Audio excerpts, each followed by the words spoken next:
The morning of October 25, 1944, dawned grey and uncertain over the Philippine Sea. Lieutenant Commander Edward Huxtable stood on the flight deck of USS Gambier Bay, an escort carrier so small that fleet carrier pilots called her class baby flattops, with barely concealed contempt.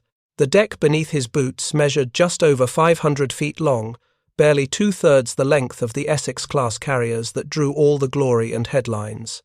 Around him, mechanics in oil-stained dungarees worked over a dozen FM-2 Wildcats, stubby fighters that looked almost comically outdated compared to the sleek Hellcats and Corsairs flying from the big carriers.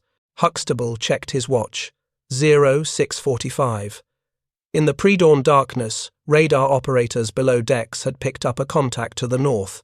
Large ships, moving fast, closing the distance.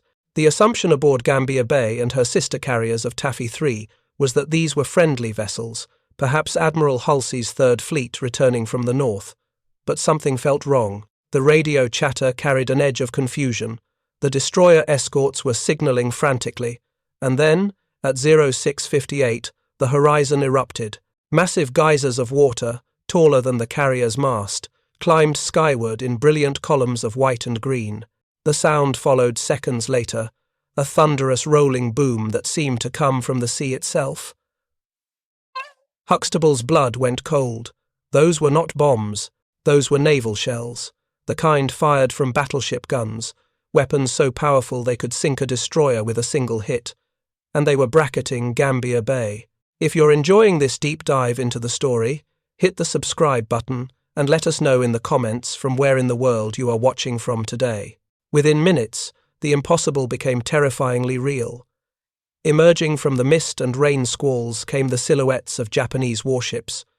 Not destroyers or cruisers, but battleships. Huxtable could see them through the haze, the distinctive pagoda masts, the massive gun turrets, the sheer bulk of vessels that displaced 4 times what his entire carrier weighed.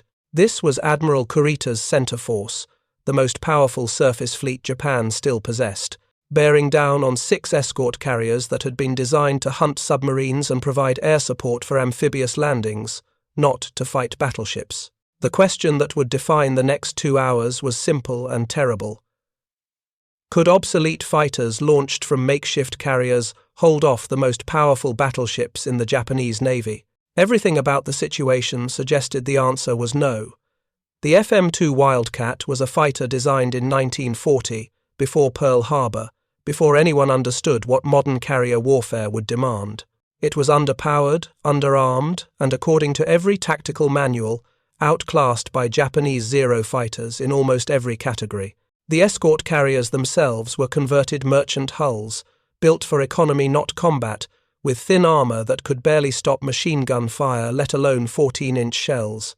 Yet at 0700, as Gambier Bay turned south and began launching every aircraft she could get airborne, Huxtable climbed into his Wildcat and prepared to do exactly what doctrine said was impossible. He would fly a plane the Navy considered obsolete against warships designed to destroy heavy cruisers. And somehow, in the chaos about to unfold, these baby flattops and their outdated fighters would have to survive long enough to prove that the rules of naval warfare had changed in ways neither side fully understood. To understand the magnitude of what was about to unfold off Samar, one must first understand what escort carriers were never designed to do. The Casablanca-class escort carriers, of which Gambier Bay was one, represented a triumph of American industrial pragmatism. Built by Kaiser Shipbuilding in Vancouver, Washington, these vessels could be completed in less than 3 months from keel laying to commissioning. They were constructed on merchant hull designs, powered by reciprocating steam engines rather than the turbines used in fleet carriers, and carried a fraction of the armor protection that real warships possessed. The designation itself told the story, CVE, officially Carrier Escort, but universally known among sailors as Combustible, Vulnerable, and Expendable. Their hulls were 9/16 of an inch of steel at the waterline, enough to keep out seawater but nothing else. A single torpedo hit could break their backs. A direct shell hit from even a destroyer's 5-inch gun could penetrate their vital spaces. They displaced 11,000 tons, fully loaded, about 1/6 the weight of an Essex-class fleet carrier, and could make 17 knots at maximum speed, slower than most destroyers.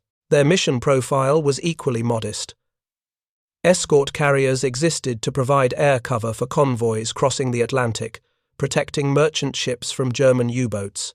In the Pacific, they supported amphibious invasions, flying close air support missions for Marines storming beaches, spotting for naval gunfire, and conducting anti-submarine patrols. They were utility vessels, workhorses designed for unglamorous but essential tasks.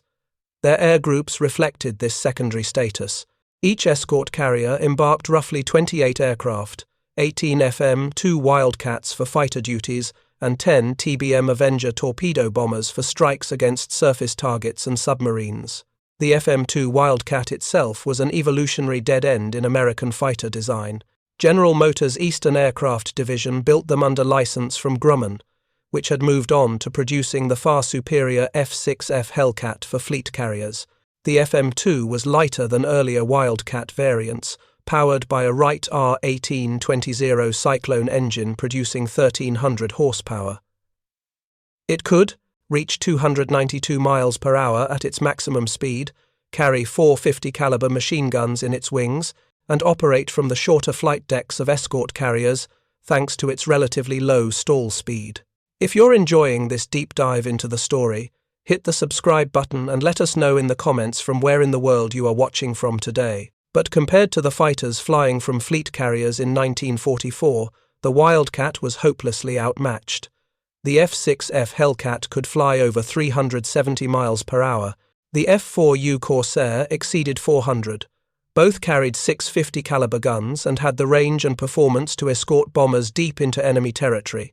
The Wildcat, by contrast, was assigned to escort carriers precisely because it didn't matter that it was slower and less capable. Its missions, convoy protection and close air support, didn't require cutting-edge performance.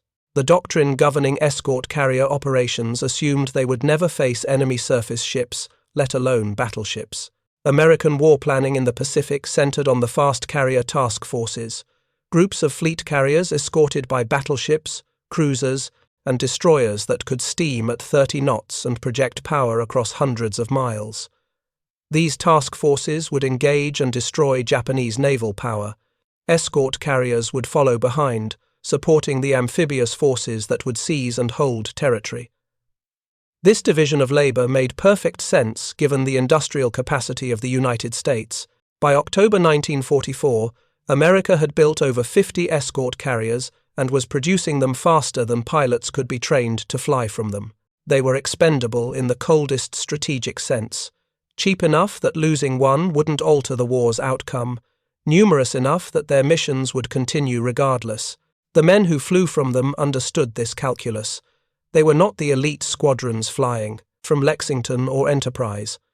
They were doing the war's essential but unglamorous work, and they flew aircraft that reflected their status. From the bridge of the battleship Yamato, anchored in Brunei Bay in mid-October 1944, Admiral Kurita surveyed the remnants of Japanese naval power with the cold clarity of a man who understood his nation was losing the war. His center force represented the largest concentration of surface combat power Japan could still deploy.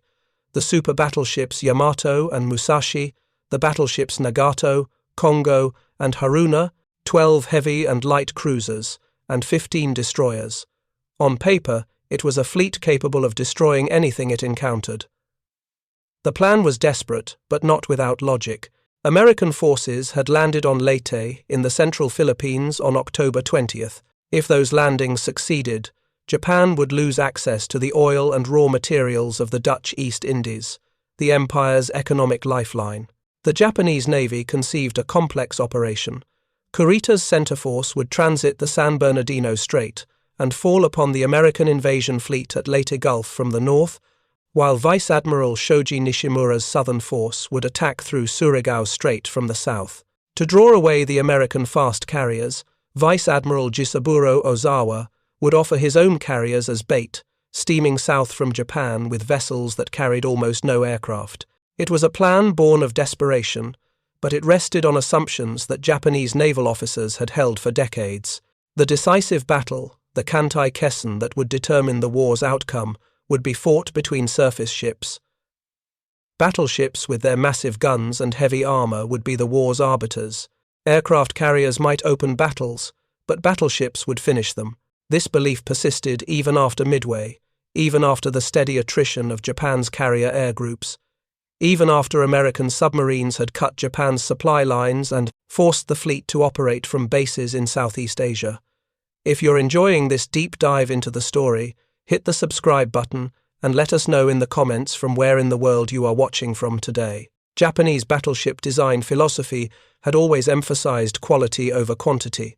The Yamato-class super-battleships displaced 72,000 tons, fully loaded and mounted 9 18-inch guns, the largest naval rifles ever put to sea. Each shell weighed over 3,000 pounds and could penetrate 16 inches of armor at ranges exceeding 25 miles. The armor belt protecting Yamato's vitals was 16 inches of face-hardened steel, proof against any shell an American battleship could fire. She was designed to fight outnumbered and win through sheer superiority of firepower and protection. The tactical reality Kurita's officers understood was straightforward. If center force could close with American escort ships protecting the invasion fleet, no force the Americans could deploy quickly enough would stop them. American battleships were with Halsey's Third Fleet, drawn north by Ozawa's carrier decoy. The invasion fleet at Leyte was protected by escort carriers and destroyers, vessels with guns measured in 5 inches, not 16. A single battleship could sink a dozen destroyers given time. Against escort carriers, those thin-skinned converted merchantmen, battleships, would be absolutely lethal. The weakness in this reasoning was that it fundamentally misunderstood what the war had become. By October 1944, surface engagements between battleships had become almost impossible. American radar-equipped ships could detect and engage targets in darkness and poor weather. American air power dominated daylight operations so completely that Japanese surface ships could barely sortie without facing devastating air attack. The Battle of the Philippine Sea in June had shown this reality brutally. Japanese carrier aircraft had been slaughtered in what American pilots mockingly called the Great Marianas Turkey Shoot, while American submarines and aircraft had sunk multiple Japanese capital ships. Yet, institutional momentum and psychological necessity kept Japanese naval officers committed to battleship warfare. They had built their careers around these weapons. Their doctrine, their training, their understanding of war at sea, all centered on gun duels between heavy ships. To accept that aircraft had made battleships obsolete was to accept that their professional expertise had become irrelevant. More fundamentally, Japan had nothing else. The carrier fleet was destroyed. The submarine force had been squandered on tactical missions rather than commerce raiding. Surface ships were all that remained, and so surface ships would be used, regardless of whether the strategic situation made sense. When Kurita's center force sortied from Brunei on October 22nd, his officers anticipated facing American battleships and cruisers if they reached Leyte Gulf. They expected a traditional surface action, perhaps fought at night when American air superiority would be neutralized. What none of them anticipated was encountering escort carriers, those vessels so insignificant they barely appeared in Japanese recognition manuals, protected only by destroyers and destroyer escorts, and operating aircraft that Japanese intelligence had dismissed as obsolete years earlier. The assumption aboard every Japanese ship was that if they found American carriers, they would destroy them quickly and continue on to the main target, the invasion transports at Leyte Gulf. That assumption would define everything about the battle to come. It would shape Japanese decisions, Japanese tactics, and ultimately Japanese failure, in ways that neither side could predict when the sun rose over the Philippine Sea on October 25, 1944. The task unit that found itself facing Admiral Kurita's battleships on the morning of October 25 bore the radio call sign Taffy 3. Under the command of Rear Admiral Clifton Sprague aboard the escort carrier Fanshawe Bay, it consisted of 6 escort carriers: Fanshawe Bay, Street, Low, White Plains, Kalinin Bay, Kitkun Bay, and Gambier Bay. Screening them were 3 destroyers, Howell, Heerman, and Johnston, and 4 destroyer escorts, Dennis, John C., Butler, Raymond, and Samuel B. Roberts. The entire force had been stationed off Samar to provide air support for ground operations on Leyte, flying close air support missions and combat air patrols against potential Japanese air attack. The aircraft aboard these carriers reflected their support mission rather than any expectation of fleet action. Each carrier's air group consisted of roughly 18 FM-2 Wildcats and 10 TBM Avenger torpedo bombers. The Avengers were configured for anti-submarine warfare and ground support, carrying depth charges, general-purpose bombs, and rockets rather than armor-piercing torpedoes designed to sink capital ships. Most critically, ammunition stocks were configured for the missions they had been flying: strafing runs against shore targets, patrols against submarines, harassment of Japanese troop movements. The idea that they would need to attack battleships with torpedoes had not factored into their loadout planning. The FM-2 Wildcat pilots of Taffy-3 were not the elite squadron commanders who flew from fleet carriers. Many were recent graduates of flight training, with fewer than 200 hours in type. Their training emphasized basic fighter tactics, air-to-ground attack, and convoy protection. Dogfighting against Japanese fighters was part of their curriculum, but engaging surface ships with machine gun fire and small bombs was not something they had extensively practiced. The aircraft themselves carried 4 50-caliber Browning M2 machine guns with approximately 1,500 rounds total, enough for roughly 20 seconds of a sustained fire. For ordnance, they could carry 2 100-pound bombs or 6 5-inch high-velocity aircraft rockets. Against infantry or trucks, these weapons were adequate. Against a battleship with 16-inch armor, they were barely more than annoyances. A 50-caliber round could penetrate roughly 1 inch of steel plate under ideal conditions. Yamato's armor belt was 16 inches thick. The 100-pound bombs the Wildcats carried could damage unarmored superstructure or start fires, but they could not penetrate armored decks or reach a battleship's vitals. The rockets, unguided projectiles with a 5-pound warhead, were designed for use against landing craft and shore installations. Against warship armor, they would be almost entirely ineffective. The destroyer escorts screening Taffy-3 were equally mismatched for surface combat against battleships. Ships like Samuel B. Roberts displaced only 1,400 tons, mounted 2 5-inch guns, and carried 3 torpedo tubes. They had been designed to hunt submarines and protect convoys from air attack, not to engage heavy surface units. Their thin hulls and minimal armor made them vulnerable to even secondary battery fire from Japanese cruisers, let alone the massive shells from battleship main guns. The 3 larger destroyers, Fletcher-class ships displacing over 2,000 tons and mounting 5 5-inch guns with 10 torpedo tubes, were more capable but still hopelessly outgunned. If you find this story engaging, please take a moment to subscribe and enable notifications. It helps us continue producing in-depth content like this. The disparity in combat power was staggering. Yamato alone displaced more tonnage than all 6 escort carriers combined. Her main battery could fire shells that weighed more than an entire Wildcat. A single salvo from her 9 18-inch guns represented more destructive power than everything Taffy-3 could throw at her in a sustained engagement. The heavy cruisers accompanying Kurita's force, ships like Haguro and Tone, each mounted 10 8-inch guns capable of piercing the thin hulls of escort carriers with ease. Even the Japanese destroyers were more heavily armed than the American destroyer escorts. Yet what Taffy-3 possessed was not firepower but desperation, improvisation, and a willingness to use every possible tactic to survive. The escort carrier crews understood immediately that they could not win a gun duel. Their only hope was to launch every aircraft they could get airborne, use smoke screens to obscure Japanese targeting, and pray that the destroyers could buy enough time for the carriers to escape. It was not a battle plan. It was barely organized chaos. But it was all they had, and within minutes of the first Japanese salvos, that chaos would become the defining characteristic of the most unlikely naval engagement of the Pacific War. At 0704 on October 25th, Admiral Sprague ordered Taffy-3 to turn south and make maximum speed.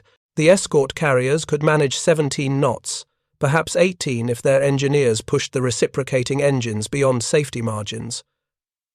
Kurita's battleships could make 25 knots or more. The mathematics were brutally simple. The Japanese would catch them within 2 hours unless something changed. Sprague's second order was equally urgent: launch all aircraft immediately. On Gambier Bay's flight deck, Lieutenant Commander Edward Huxtable's Wildcat was third in line for launch. The catapult officer was waving aircraft forward as fast as deck crews could position them. There was no time for proper pre-flight checks, no time for careful engine warm-ups. Pilots were simply told to start, engines, and go. Huxtable watched the first 2 Wildcats lurch down the deck and claw into the air, their engines roaring at full throttle. Then it was his turn. The catapult officer's flag dropped, the holdback released, and the Wildcat shot forward. The acceleration pressed him back into his seat, the deck dropping away beneath him as the aircraft climbed. He banked left, joining the loose formation of Wildcats circling above the carrier. Below, he could see the entire terrible panorama: 6 escort carriers racing south, their wakes white against dark water, and to the north, the Japanese fleet closing like a steel wall. The battleships were clearly visible now, their massive hulls dark against the horizon, their pagoda masts unmistakable. Shell splashes were erupting around the carriers, towering columns of water dyed red, yellow, and green from Japanese tracer dye. The Japanese were firing salvos from extreme range, walking their shells toward the fleeing carriers. Composite Squadron 10's commander, Lieutenant Commander Robert Fowler, came up on the radio. His voice was calm, but the message was stark. All Wildcats, we're going in. Strafe anything that looks important. Make multiple runs. Keep them shooting at us instead of the carriers. There was a pause. Then Fowler added something that would become famous among the survivors.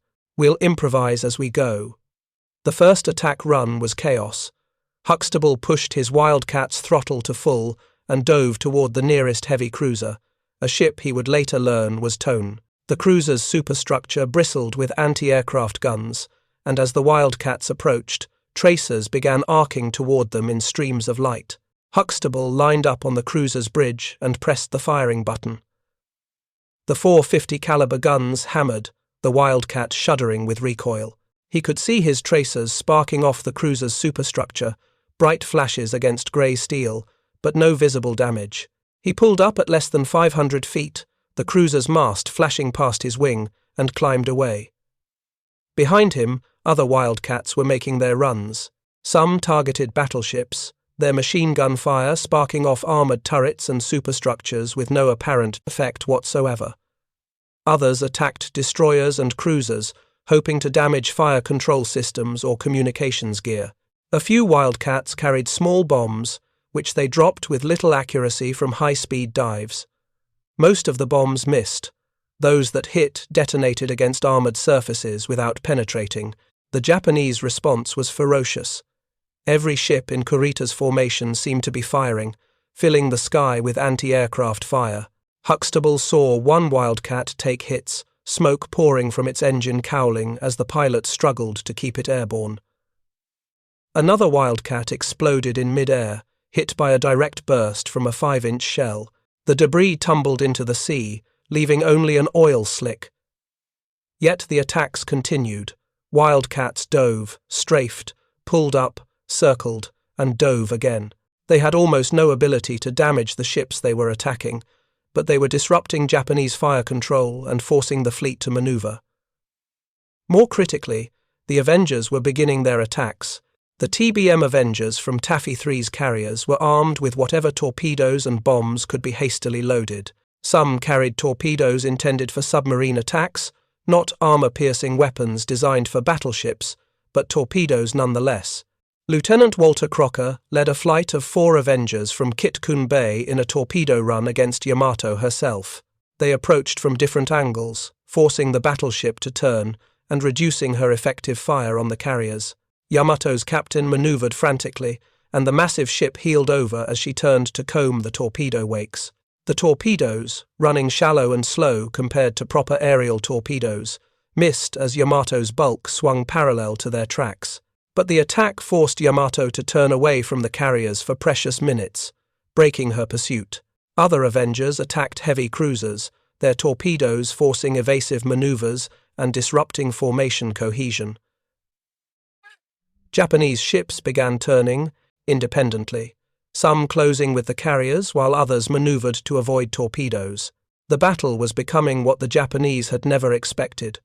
Not a clean gunnery duel, but a confused melee where tiny aircraft harassed capital ships and forced constant maneuvering. The Japanese had trained for surface actions with clear sight lines and coordinated fire. Instead, they were engaging in a running fight through smoke screens with aircraft constantly diving on them. It was not the decisive battle they had envisioned, and the confusion was spreading through Kurita's fleet faster than his staff could compensate. While the aircraft harassed Kurita's fleet, the destroyers and destroyer escorts of Taffy 3's screen began their own desperate attacks. At 0716, Commander Ernest Evans aboard USS Johnston made a decision that would define the battle's character. Rather than waiting for orders, Evans turned his destroyer toward the Japanese fleet and increased to flank speed. Johnston was a Fletcher-class destroyer, a capable ship but utterly outmatched by battleships and heavy cruisers. Evans intended to close to torpedo range and launch his 10 Mark 15 torpedoes, then withdraw under smoke. Johnston's gunnery officer, Lieutenant Robert Hagan, later described the sight that greeted them as they charged north. The Japanese ships looked like ghosts in the mist and smoke. They were so big, so many of them. We could see the flash of their main batteries firing, then seconds later the shells would land. Some were short, some were over, but they were getting closer. Commander Evans just kept the throttle wide open and aimed for the nearest heavy cruiser.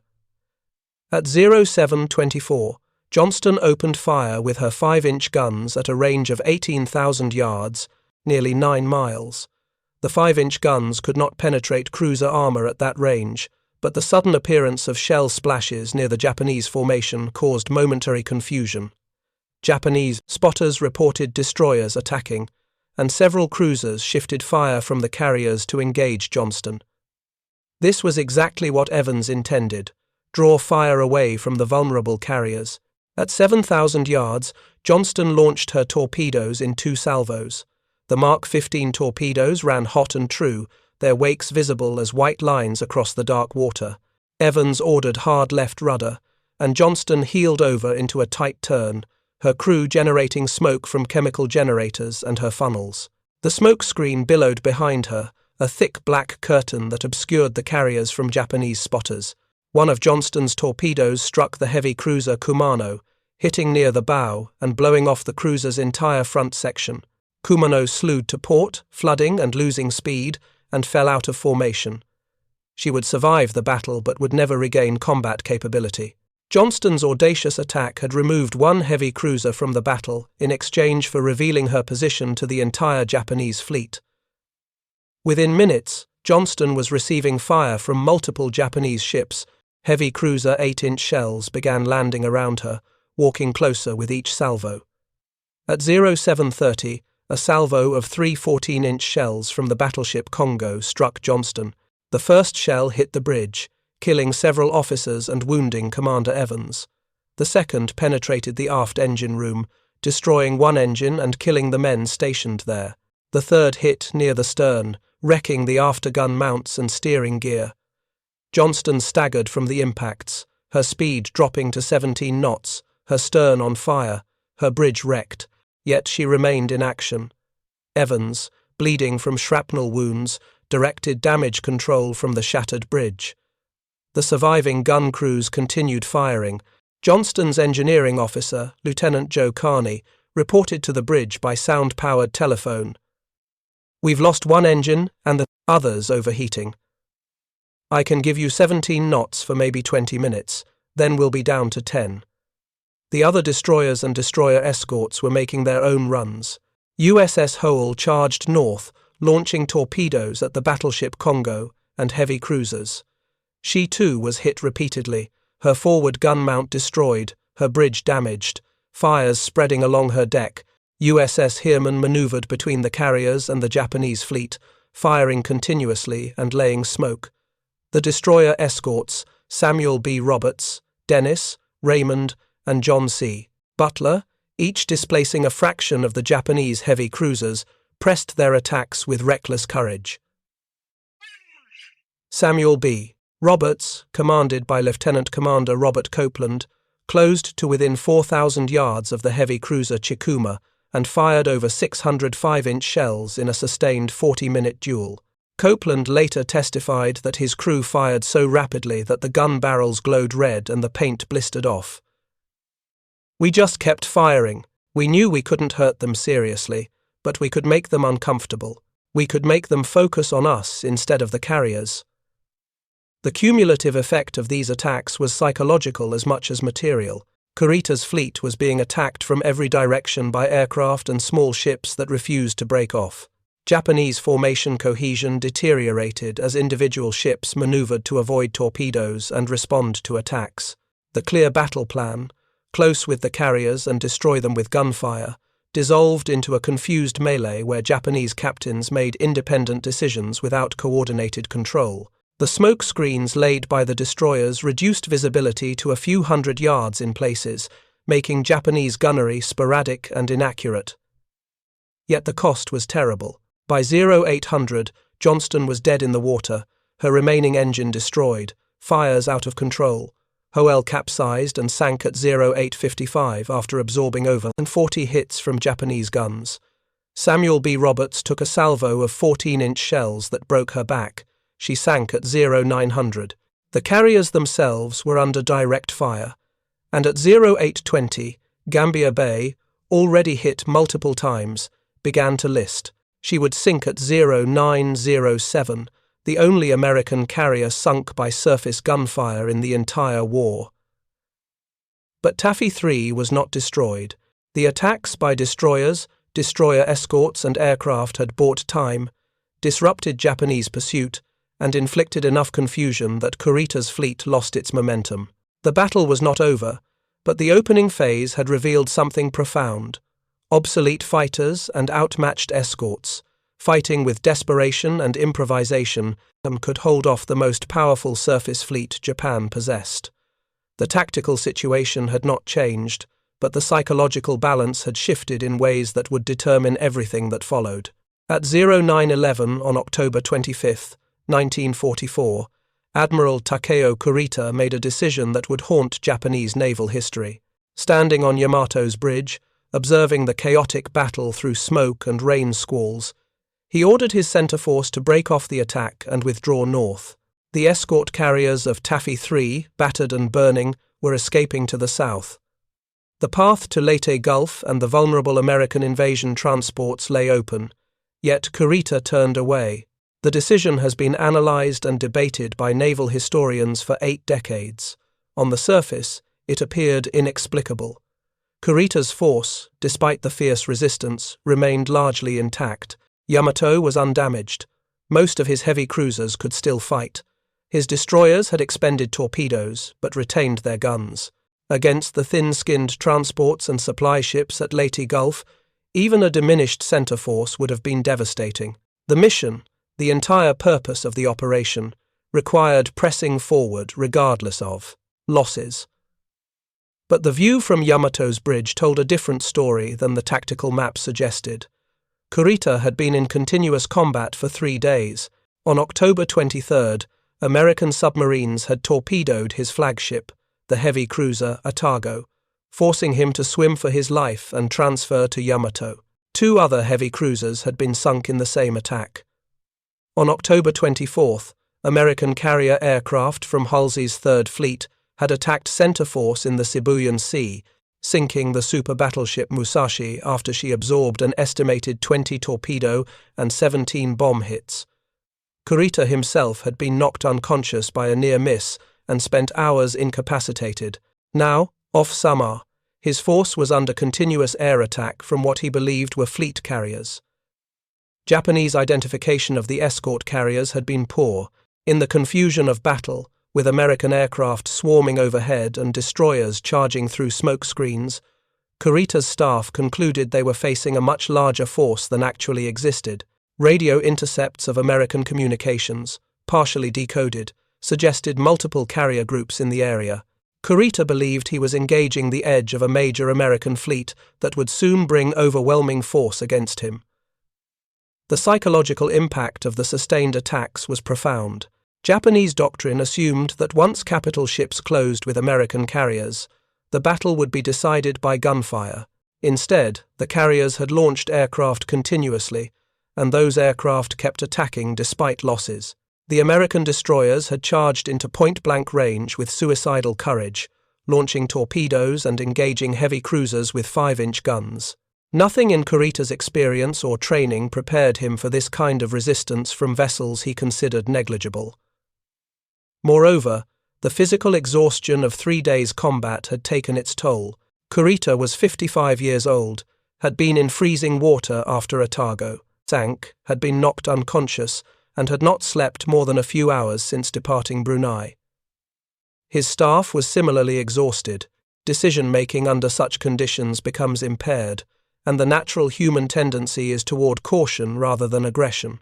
When faced with uncertainty, Kurita chose to preserve his force rather than risk its destruction for a mission that might already be compromised. The withdrawal order was not immediate or absolute. Kurita initially ordered a temporary retirement to regroup and assess the situation. His intention was to reorganize his scattered ships, determine the actual composition of the American force, and then decide whether to continue south to Leyte Gulf. But the act of turning away broke the psychological momentum. Once the pursuit ended, once his ships were steaming north rather than south, the battle's initiative shifted permanently. Japanese captains, having fought desperately for 2 hours against continuous air attack, welcomed the respite. Damage control parties worked on fires and flooding. Exhausted crews grabbed food and rest.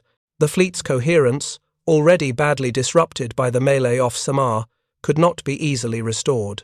When Kurita finally ordered his force to turn south again at 10:45, many of his ships were scattered across miles of ocean. The formation that had seemed so overwhelming at dawn was now fragmented and uncertain. By noon, with reconnaissance reports indicating more American carrier aircraft approaching and no clear intelligence about what awaited at Leyte Gulf, Kurita made his withdrawal permanent. Center Force turned north, transited San Bernardino Strait, and began the long retreat toward Brunei. The mission had failed. The transports at Leyte Gulf remained untouched, and Taffy 3, against all reasonable expectation, had survived. The battle off Samar exacted a terrible price from both sides, but the distribution of that cost revealed the battle's fundamental character. For the Americans, the material losses were significant but not strategically decisive. Gambier Bay sank after absorbing multiple hits from Japanese cruisers and battleships, taking over 100 of her crew with her. The destroyers Howell and Johnston went down fighting, as did the destroyer Escort Samuel B. Roberts. Combined casualties from the screening ships exceeded 800 killed and wounded. The human cost among the aviators was equally severe. Multiple FM-2 Wildcats and TBM Avengers were shot down during their attacks on the Japanese fleet. Lieutenant Commander Edward Huxtable's Wildcat took anti-aircraft fire during his 4th strafing run against a heavy cruiser, the engine seizing as he tried to gain altitude. He managed to ditch near one of the destroyers and was picked up, suffering only minor injuries, but many of his squadron mates were not as fortunate. Of the approximately 170 aircraft that Taffy 3's carriers launched during the battle, over 30 were lost to anti-aircraft fire, mechanical failure, or fuel exhaustion. Yet these losses, grievous as they were to the men who experienced them, did not alter American strategic plans. The United States had over 100 escort carriers in service by October 1944. Losing one represented less than 1% of that force. Destroyers and destroyer escorts were being produced at a rate that exceeded losses. Even the aircraft and trained pilots, while valuable, could be replaced within weeks from the training pipeline that was producing thousands of aviators annually. For Japan, the material losses were lighter, but the strategic consequences were catastrophic. The heavy cruiser Kumano, hit by Johnston's torpedo, was crippled and would be sunk by aircraft a month later. The heavy cruisers Chokai, Chikuma, and Suzuya were all damaged and later sunk by air attacks as they withdrew. But the real loss was not measured in ships. It was measured in opportunity and morale. Kurita's withdrawal represented the failure of the last coordinated Japanese naval offensive of the war. The plan to destroy the American landing at Leyte Gulf, risky as it was, had been Japan's final attempt to use surface forces to alter the war's trajectory. When center force turned away off Samar, that possibility ended forever. Japanese battleships would never again sortie as a coherent striking force. The fuel shortages, the overwhelming American air superiority, and the loss of trained crews made further offensive operations impossible. The psychological impact on the Imperial Navy was equally profound. Officers who had built their careers around battleship warfare faced the undeniable reality that capital ships could not survive in modern naval combat without air superiority. The idea that battleships represented the ultimate arbiters of sea power, the doctrine that had driven Japanese naval construction for decades, died off Samar. The battle demonstrated that relatively small aircraft and light surface ships, fighting with determination and accepting heavy casualties, could defeat the most powerful surface fleet. For the men of Taffy 3 who survived, the battle became a defining experience that shaped the rest of their lives. Admiral Clifton Sprague, who had commanded the task unit, was awarded the Navy Cross and promoted. In his after-action report, he wrote with characteristic understatement, "The failure of the enemy to completely wipe out all vessels of this task unit can be attributed to our successful smokescreen, our torpedo counterattack, continuous harassment of the enemy by bomb, torpedo, and strafing air attacks, timely maneuvers, and the definite partiality of Almighty God." The destroyer and destroyer escort crews who had charged Japanese battleships became legendary within the Navy. Commander Ernest Evans of Johnston was posthumously awarded the Medal of Honor, the first Native American in the Navy to receive the decoration. Lieutenant Commander Robert Copeland of Samuel B. Roberts would spend the rest of his life advocating for recognition of his crew's sacrifice. The destroyer escorts, those small ships that the Navy had built by the hundreds for convoy protection, had proven they could fight with a courage that transcended their modest specifications. The pilots who flew obsolete Wildcats against battleships carried their own complex legacy. They had not sunk any Japanese capital ships. Their bombs and rockets had done minimal damage. Their machine gun fire had been largely ineffective against armored targets. Yet their attacks had been psychologically decisive, disrupting Japanese fire control, forcing evasive maneuvers, and creating the chaos that saved the escort carriers. They had proven that in modern naval warfare, the presence of air power, even relatively weak air power, fundamentally changed surface combat. Lieutenant Commander Edward Huxtable returned to combat flying after recovering from his injuries. He would fly missions for another 6 months before rotating back to the United States. In interviews conducted decades later, he reflected on the battle with a mixture of pride and bewilderment. "We knew our aircraft were obsolete. We knew we couldn't really hurt those battleships. But we also knew that if we didn't do something, the carriers would be sunk, and we'd be in the water with them. So we did what we could. We made ourselves a nuisance, and somehow that was enough." The Battle of Samar exists in American military history as one of the great last stands, a moment when outnumbered forces fought with such determination that they achieved victory through sheer refusal to accept defeat. It has been compared to Thermopylae, to the Alamo, to other battles where the tactical situation seemed hopeless, but the human spirit proved indomitable. These comparisons, while emotionally resonant, miss the battle's deeper significance. Samar was not primarily a story of courage, though courage was displayed in abundance. It was a story about the revolution in naval warfare that aircraft carriers had created, and about the failure of institutional thinking to keep pace with technological change. The Japanese Navy entered the battle with doctrine, training, and psychology rooted in the battleship era. They believed that capital ships with heavy guns and thick armor would decide naval battles. This belief was not irrational. It was based on centuries of naval history and decades of successful practice.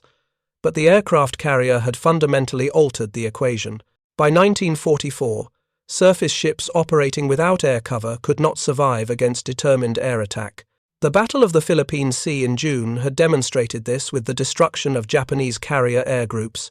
The sinking of Musashi on October 24th, requiring hundreds of bombs and torpedoes, but ultimately successful, had shown that even the largest battleships were vulnerable. Samar proved the corollary. That even obsolete aircraft, operating from makeshift carriers, could create enough chaos and inflict enough disruption to defeat superior surface forces. The FM-2 Wildcat, dismissed by many as a second-rate fighter suitable only for convoy escort, had proven capable of altering a battle's outcome not through the damage it inflicted but through its mere presence. The TBM Avenger torpedo bombers, carrying inadequate weapons and flown by inexperienced crews, had forced battleships to maneuver and break formation. The escort carriers themselves, those combustible, vulnerable, and expendable vessels, had launched and recovered aircraft under fire, maintaining air operations even as shells exploded around them. This reality pointed toward the future of naval warfare. The era of the battleship ended off Samar, though the battleship would linger for decades as symbols and shore bombardment platforms. The era of the aircraft carrier was firmly established, and with it came recognition that naval power would be measured by air groups and aviation capability, rather than gun caliber and armor thickness. The United States Navy would build its Cold War fleet around carriers. The Soviet Navy would develop extensive aviation capabilities.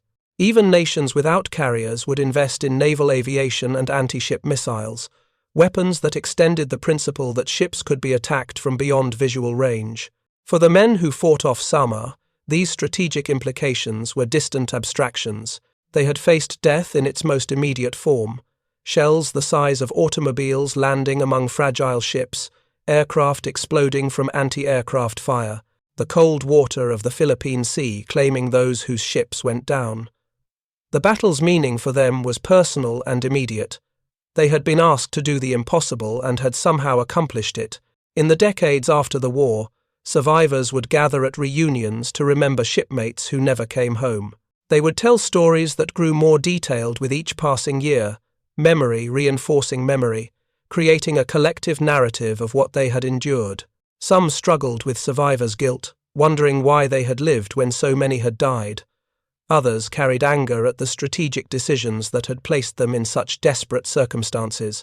But all carried pride that when the moment came, when everything seemed lost, they had not surrendered or fled. They had fought. The FM-2 Wildcat itself would be retired shortly after the war ended. Obsolete, even in 1944, it had no place in the jet age that followed. Most were scrapped or sold as surplus. A few survive in museums, restored to pristine condition, their wings marked with the insignia of squadrons that flew them in combat. Visitors who see them today, small and stubby compared to the sleek jets nearby, might wonder how such modest aircraft could have been effective weapons of war. The answer lies not in the aircraft's specifications, but in how it was used, and by whom. The escort carriers lasted longer, many serving into the 1950s before being decommissioned and scrapped. Gambia Bay, sunk off Samar, was located by underwater survey teams in 2016, resting in over 17,000 feet of water. Her wreck remains a war grave, protected by law and by the respect owed to those who died aboard her. She lies where she fell, a monument to a morning when the mathematics of war failed to account for the determination of those who refused to be defeated. The Battle off Samar demonstrated that in war, as in life, belief systems die hard. The Japanese Navy's faith in battleship supremacy persisted until reality forced its abandonment. That abandonment came not in a single moment but through accumulated evidence: Midway, Philippine Sea, Musashi's sinking, and finally Samar, where the weakest American naval forces held off the strongest Japanese surface fleet. Each piece of evidence chipped away at the edifice of doctrine until the entire structure collapsed. In the end, what Japan found stunning off Samar was not that FM-2 Wildcats launched from escort carriers defeated battleships. The Wildcats did not defeat the battleships in any conventional sense. What stunned the Japanese Navy was the realization that their most powerful weapons, prepared for the decisive battle they had trained for their entire careers, could be rendered irrelevant by forces they had dismissed as negligible. The battle they wanted to fight, the battle they were designed to win, never occurred. Instead, they faced chaos, improvisation, and determination that made their superiority meaningless. That is the true legacy of October 25, 1944. Not that small forces defeated large ones, but that the nature of naval warfare had changed so fundamentally that size and firepower alone no longer determined victory. The FM-2 Wildcat, flying from Escort carriers off Samar, represented that change more completely than any fleet carrier's air group could have. It was the wrong aircraft, in the wrong place, flown by pilots who should not have faced battleships, and yet, when history required it, they were exactly what was needed. Thank you for watching. For more detailed historical breakdowns, check out the other videos on your screen now, and don't forget to subscribe.